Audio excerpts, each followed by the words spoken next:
देखिए, इन दिनों संयुक्त राष्ट्र में तुर्की के यूएन प्रतिनिधि और हमारे जयशंकर साहब, ये दोनों इंसान फिलहाल मीडिया की टॉप हेडलाइंस बन चुके। अब ये दोनों चर्चा का विषय इसलिए बन गए क्योंकि तुर्की की रिप्रेजेंटेटिव ने भारत को वीटो लायक नहीं बताया और इसी पर जयशंकर साहब ने टर्किश अधिकारी को लताड़ लगाई। तो बहुत इंटरेस्टिंग न्यूज़ है जो आज की इस वीडियो में हम कवर करेंगे, सो वीडियो पूरी जरूर देखें। देखिए, इन दिनों भारत को यूएनएससी में स्थायी सदस्यता देने की बात फिर जोर पकड़ रही है। इतने दिनों से माहौल शांत था, लेकिन स्थायी सदस्यता की बात फिर चर्चा का विषय तब बनी जब संयुक्त राष्ट्र सुरक्षा परिषद के महासचिव एंटोनियो गुटेरेस ने सुरक्षा परिषद में सुधार का आह्वान करते हुए भारत की स्थायी सदस्यता का समर्थन किया। आप टाइम्स ऑफ इंडिया के इस आर्टिकल में भी देख सकते हैं कि यूएन के महासचिव ने सीधे सीधे कहा है कि समय आ चुका है कि 1945 के पुराने हो चुके यूएनएससी मंच को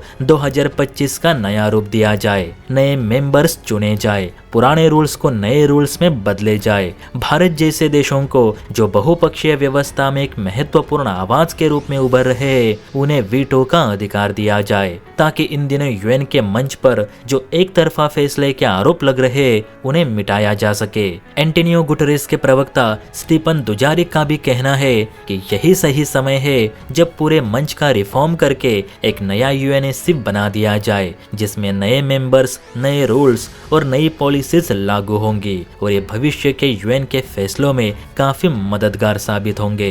एंटोनियो गुटेरेस और उनके प्रवक्ता स्टीफन दुजारिक के इस बयान के बाद अब स्पष्ट हो चुका है कि अब यूएन चीफ भी भारत के हाथों में वीटो देखना चाहते। लेकिन कहते हैं ना, 10 लोगों को एक बात अच्छी लगी तो उसमें से एक दूजा तो ऐसा होता ही है जो उस बात का विरोध करेगा। तो यहाँ पे तुर्की वो दूजा है जो अब भारत की स्थायी सदस्यता का विरोध कर रहा है। दरअसल तुर्की की यूएन में स्थायी प्रतिनिधि अनमेक खोलानी ने संयुक्त राष्ट्र महासभा के 80वें सत्र में अपनी बात रखते हुए कहा कि यूएन के सभी सदस्य देश भारत को स्थायी सदस्यता देने की जल्दबाजी ना करे। माना कि भारत पहले के मुकाबले बाकी देशों से काफी आगे जा चुका है, लेकिन भारत अभी भी स्थायी सदस्यता के लिए अनुकूल नहीं, क्योंकि भारत में अल्पसंख्यक पीड़ितों पर अभी भी अत्याचार हो रहा है। भारत के अपने पड़ोसी देशों के साथ संबंध ठीक नहीं। भारत अमेरिका और ईयू के नियमों को नहीं मानता। ऐसे बहुत से मुद्दे हैं जहां पर भारत हमेशा विवादों के घेरे में रहा है। इसलिए जब तक भारत इन सब मुद्दों को पहले सुलझा नहीं लेता, तब तक भारत को स्थायी सदस्यता ना दी जाए, ये तुर्की की गुजारिश है। अब इस पर जयशंकर साहब ने कहा कि जो देश पाक आतंकवादियों को खुलेआम मदद पहुंचाता हो वो दूसरों की भलाई की बातें ना करे, वही अच्छा रहेगा। वैसे भी तुर्की को ये शोभा भी नहीं देता कि वो किसी का भला करे। तुर्की जितने जुल्म अर्मीनियाई, ग्रीक और अन्य ईसाई लोगों पे करता है, उतना तो तालिबान भी अफगानियों पे नहीं करता होगा। जयशंकर साहब ने टर्किश अधिकारी अनमेक खोलानी से ये भी कहा कि तुर्की के कुर्दिस्तान में महिलाओं के खिलाफ सबसे ज्यादा अपराध होते हैं। वहाँ की महिलाएं बलात्कार और ऑनर किलिंग का शिकार बनी हुई है। खुलेआम उनका देह व्यापार किया जाता है और आप कह रही है कि भारत में पीड़ितों पे अत्याचार हो रहा है। तुर्की जरा अपने गिरेबान में भी झांक कर देखे कि आपकी महिलाएं कितनी सुरक्षित है।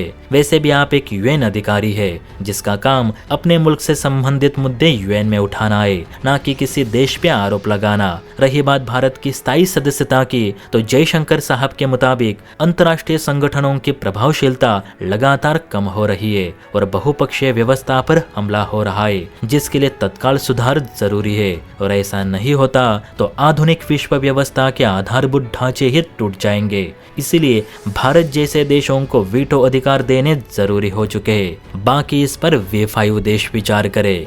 जय हिंद।